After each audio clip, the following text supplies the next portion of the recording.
It's 7 a.m. in Yakutsk, the coldest city on Earth.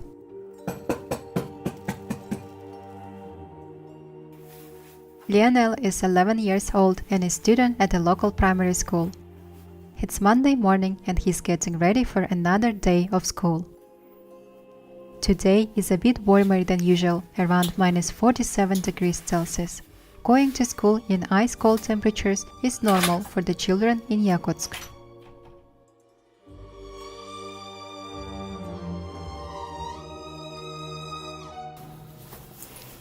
Lionel knows the importance of wearing proper clothes to reach school safely.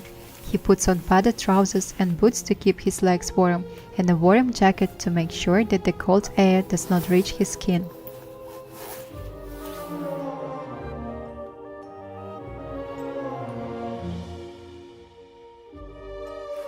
Lionel lives quite far from his school. It takes about 40 minutes to get there. He uses the public transport system since there are no school buses in the city.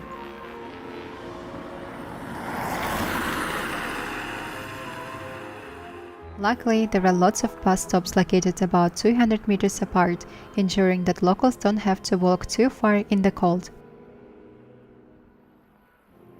Lionel waits for the bus out in the cold, hoping it arrives fast. He can only wait for a few minutes, and sometimes when the bus is delayed, he must quickly return home to avoid getting frostbite.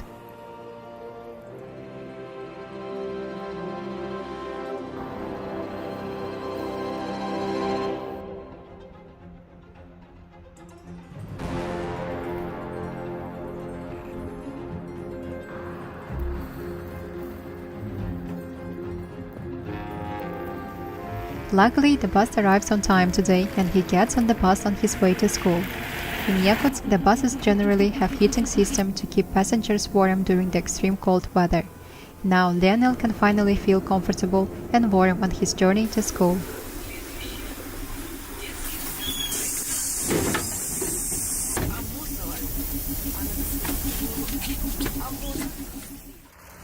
Lionel has classes from 8 a.m. to 1 p.m. 6 days a week from Monday to Sunday. In Yakutsk, the school year runs from September to June like in many other parts of the world. However, when temperatures drop below minus 50 degrees Celsius, all the schools will close to help keep the students safe. But when the temperature drops to minus 49 degrees or minus 47 like today, students still need to go to school.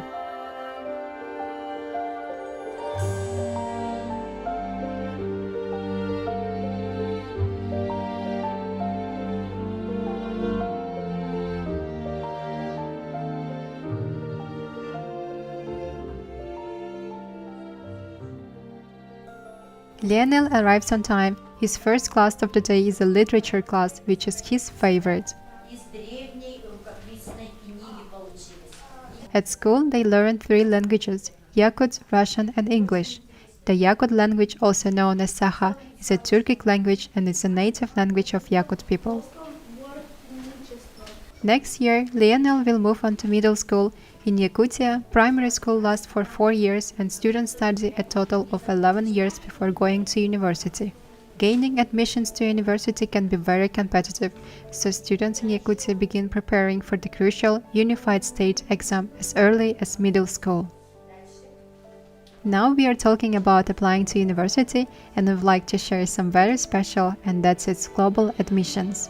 I am very excited to introduce global admissions because they help me to apply to study abroad in China. Studying abroad totally changed my life and was a big reason why I started this YouTube channel. Global Admissions is an online platform for applying to universities all around the world. It's actually very hard to find clear information about courses abroad and how to apply. Global Admissions has huge choice, fast support, and it's also funded by universities, so applying to many universities can actually be free using the platform. If you're also considering studying abroad, whether it's bachelor, master, PhD, online or short-term programs, you can check out globaladmissions.com, and viewers of this video can book a free call with the Global Admissions team using the link in the description. Thank you, Global Admissions, for all your invaluable support of changing my life and so many other people.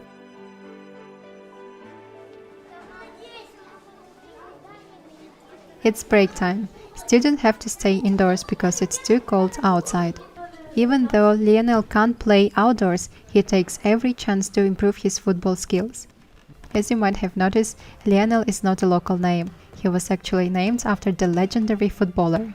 Lionel is passionate about playing football and aspires to become a professional football player one day, just like his idol, Lionel Messi.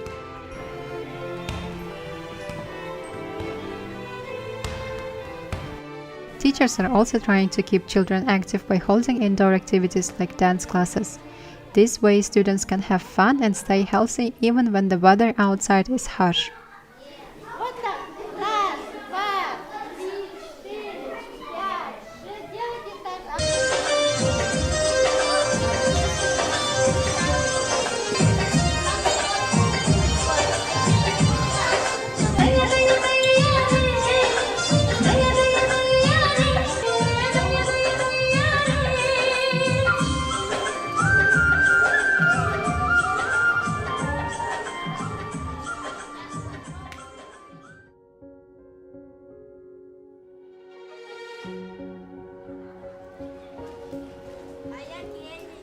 The school day has come to end and Lionel is waiting for his father as they have planned to go to the local food market. Lionel is the middle child of 3 siblings and his father Prokopy is a football coach at a nearby club. They share a deep passion for the sport, often training and watching matches together. Lionel's enthusiasm for football has only grown stronger, thanks to his father's unwavering support and guidance.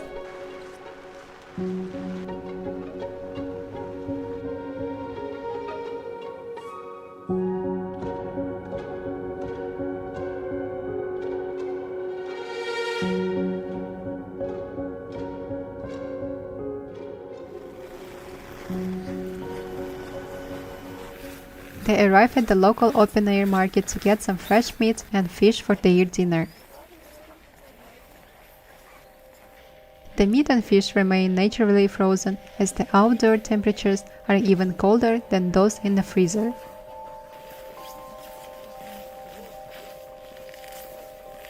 This market is very popular and it does not matter how cold it gets, it's always open.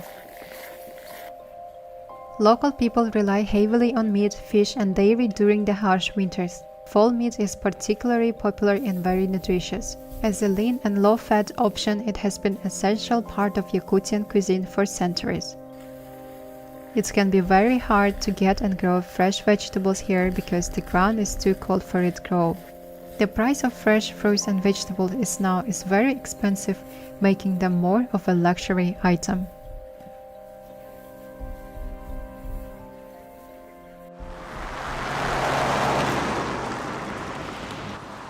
After a long day, Lionel and Prokopy return home.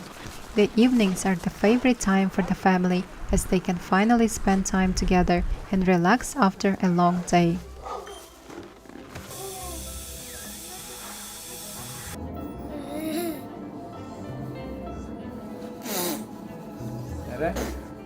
Despite the cold, the family takes every chance to go outdoors, not wanting to be confined indoors for 9 months of the year.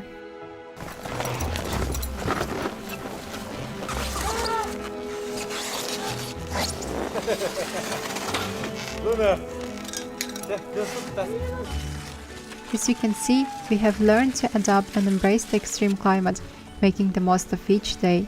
For the Yakut people, wintertime is not actually as difficult as you might imagine.